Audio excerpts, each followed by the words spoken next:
एक 75 साल का बूढ़ा अपनी 18 साल की बीवी के पास जाने से पहले जूस का गिलास क्यों पीता था, यह जानकर आपके भी होश उड़ जाएंगे। मेरा नाम कोमल है। मैं अपने माता पिता की 8 संतानों में से एक थी। मेरे पिताजी ने बच्चों को जन्म देने के अलावा और कोई काम नहीं किया था। हमारे में इतनी गरीबी थी कि कई कई बार हमें भूखे पेट ही सोना पड़ता था। इस गरीबों के बीच में जवान हो गई थी।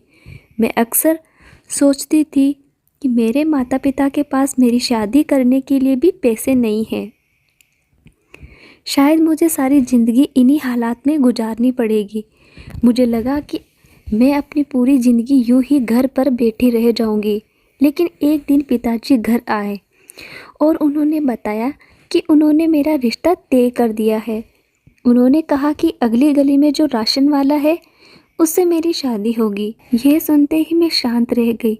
मैं गरीब ज़रूर थी, लेकिन मैं एक लड़की थी और मेरे भी सपने थे। मैं चाहती थी कि मेरा पति खूबसूरत और अमीर हो, लेकिन मेरे सारे अरमान वहीं ख़त्म हो गए। राशन वाले से मेरी शादी तय हुई। वह मुझसे बहुत बड़ा था। वह पहले से शादीशुदा था और उसके 4 बच्चे थे। उसकी पत्नी का देहांत हो चुका था। उसने अपनी दूसरी शादी के लिए बहुत कोशिश की, लेकिन कोई भी अपनी बेटी उससे देने को तैयार नहीं था। मेरे पिताजी पर उसका बहुत कर्जा था और वह कर्ज तभी माफ़ हो सकता था जब मेरी शादी उससे हो जाती।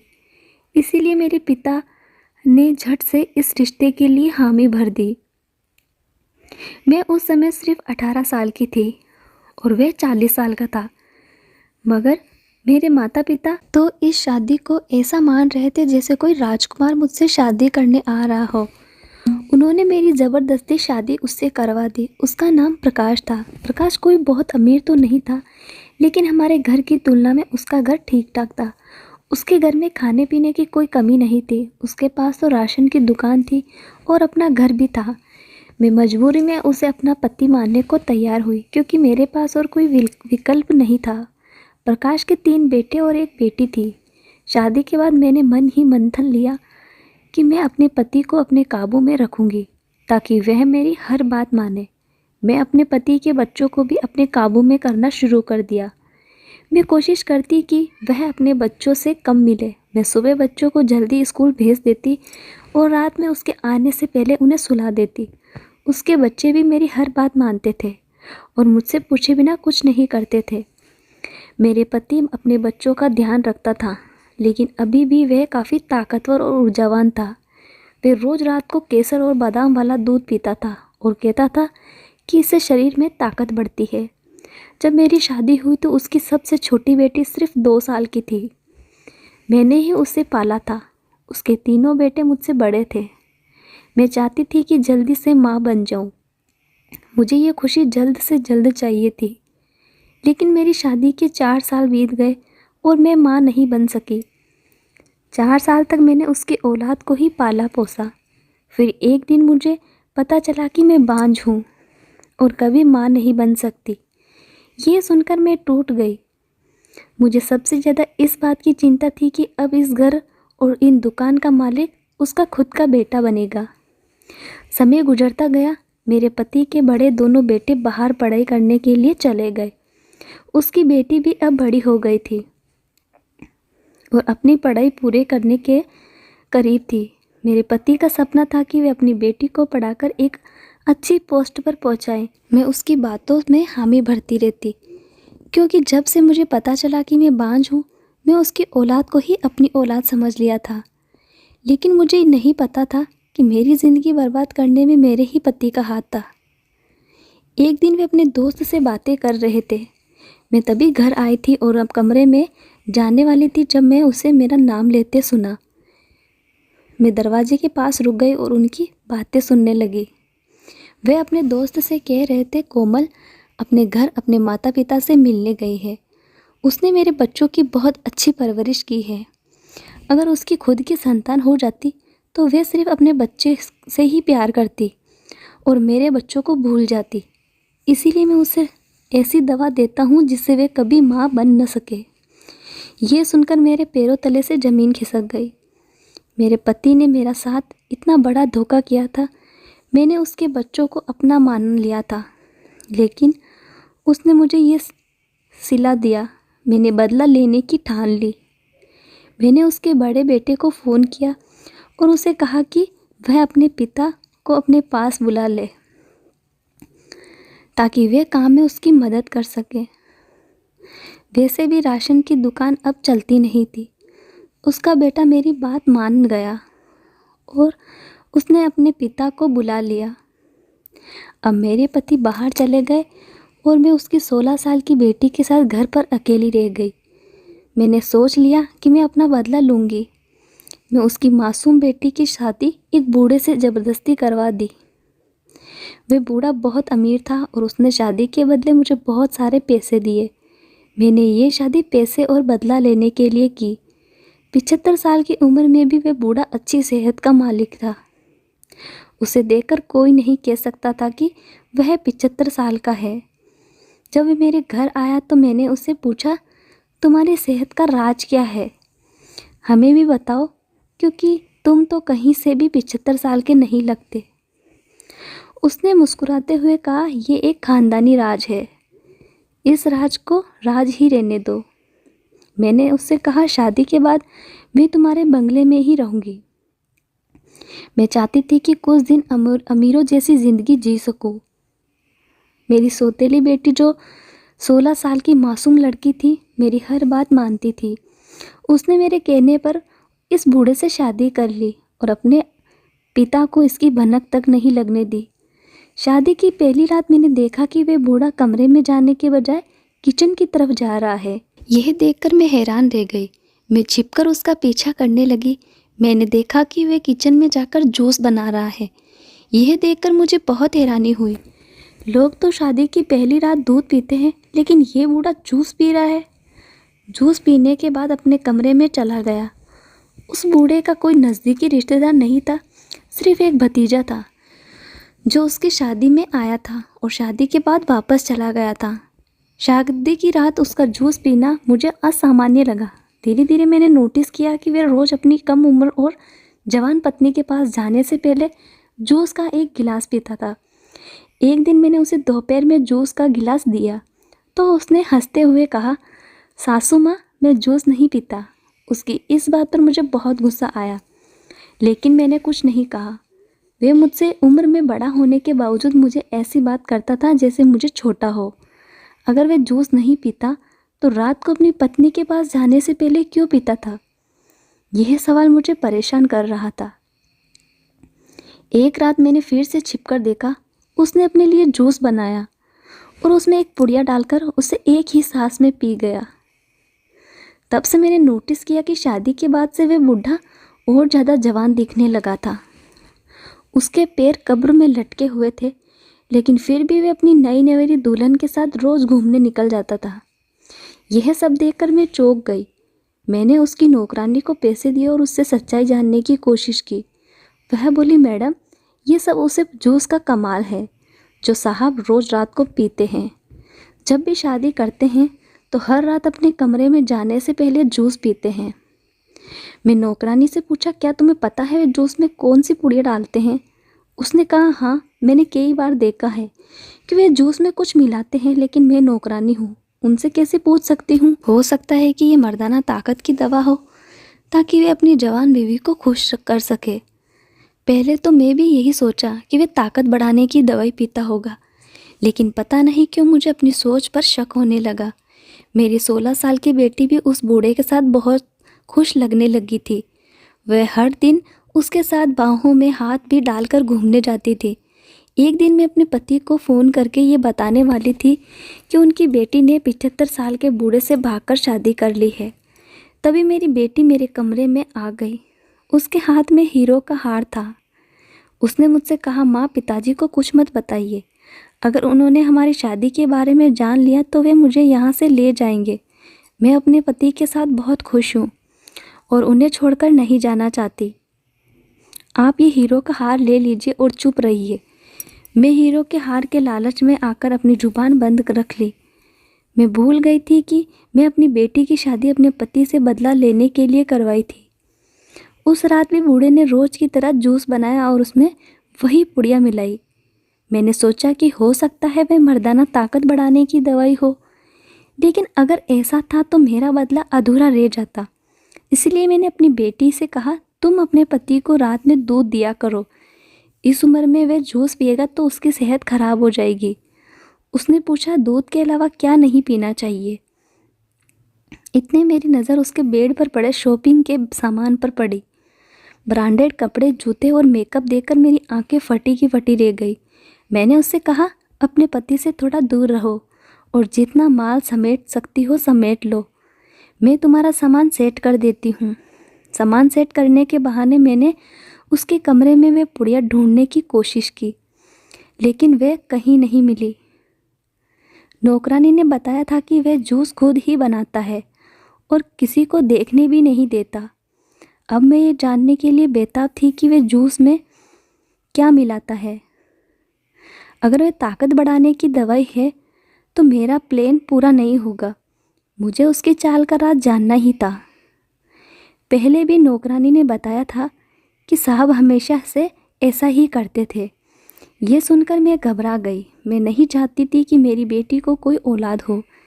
इसी वजह से तो मैं उसकी शादी 75 साल के बूढ़े से करवाई थी, ताकि वह औलाद पैदा ही ना कर सके। लेकिन यहाँ तो सब उल्टा ही हो रहा था। यह बूढ़ा तो खुद औलाद पैदा करने की कोशिश में था। मैंने तय किया कि अब मुझे इस राज का पता लगाना ही होगा। एक दिन मैं सीधे उससे पूछ लिया कि क्या तुम्हें जूस पीने का इतना शौक़ है? उसने कहा, जूस पीने का कोई शौक़ नहीं है। मैंने तुम्हें पहले ही बताया था कि उसकी बात सुनकर मुझे गुस्सा आया। मैंने उससे कहा, तुम मुझसे झूठ क्यों बोल रहे हो? हर रात अपने कमरे में जाने से पहले तुम जूस क्यों पीते हो? सच सच बताओ, ये सब क्या चक्कर है? वह बोला, मुझे दिन में जूस पीना अच्छा नहीं लगता, लेकिन रात को मैं बहुत शौक़ से पीता हूँ। मैंने फिर से पूछा, लेकिन क्यों पीते हो? अगर तुम्हें इतना पसंद है तो कभी कभी पी लिया करो। मेरा सवाल सुनकर वह परेशान हो गया और वहाँ से चला गया। मैंने सोचा कि अगर मैं उससे ये बात बता देती कि मैं उसे जूस में पुड़िया मिलाते हुए देखा है तो शायद वह डर ही जाता। रात को जब वह किचन में जूस बनाने गया तो मैं पहले से ही किचन में थी। मुझे देखकर वह चौंक गया। मैंने कहा, तुम्हारे लिए जूस मैं बना दूँ? उसने मना कर दिया और कहा, मुझे आपकी मदद की कोई ज़रूरत नहीं है, मैं खुद बना सकता हूँ। मैं अपनी बेटी से बात की और कहा, तुम अपने पति के लिए जूस क्यों नहीं बनाती? वह बोली, मैंने कहा था कि मैं बना दूंगी, लेकिन वे हमेशा कहते हैं कि जूस उन्हें खुद बनाना पसंद है। इस बीच मैंने ये भी नोटिस किया कि मेरी बेटी अब पहले से ज़्यादा बाहर जाने लगी थी। मुझे उस पर शक होने लगा। जब मैं उसके पति से पूछा कि वे कहाँ हैं तो उसने कहा, ड्राइवर के साथ शॉपिंग पर गई है। मैं उसके साथ बाज़ार में घूम नहीं सकता, इसलिए ड्राइवर को ही भेज दिया। लेकिन जब मैंने देखा ड्राइवर तो बाहर खड़ा था और मेरी बेटी गाड़ी खुद चला रही थी। मुझे यकीन नहीं हुआ क्योंकि उसके पास गाड़ी चलाने की ट्रेनिंग नहीं थी। मैंने रात को एक प्लान बनाया। जब वे जूस बनाने गया तो मैं चुपके से किचन में गई और उसका जूस बदल दिया। मैंने पहले ही एक जूस का गिलास तैयार कर रखा था, उसका असली जूस मैं अलग रख लिया। सुबह मैंने टेस्ट के लिए भेज दिया। जब रिपोर्ट आई तो मेरे होश उड़ गए। उसमें लिखा था कि जूस में एक तरह की ताकत बढ़ाने वाली दवा होती है, लेकिन साथ ही उसमें थोड़ा सा जहर भी मिला होता है। यह सुनकर मेरे मन में ख्याल आया कि कहीं उसकी पत्नी उसे जहर तो नहीं दे रही ताकि उसकी सारी दौलत उसके नाम हो जाए। मैंने उससे पूछा, क्या तुम्हारी पत्नी तुम्हें जहर दे रही है? उसने मेरी बात सुनकर हंसते हुए कहा, मेरी मासूम पत्नी को तो इस बारे में कुछ भी नहीं पता। यह जहर मैं खुद अपनी मर्जी से लेता हूँ। मैंने हैरानी से पूछा, तुम अपनी मर्जी से जहर क्यों लेते हो?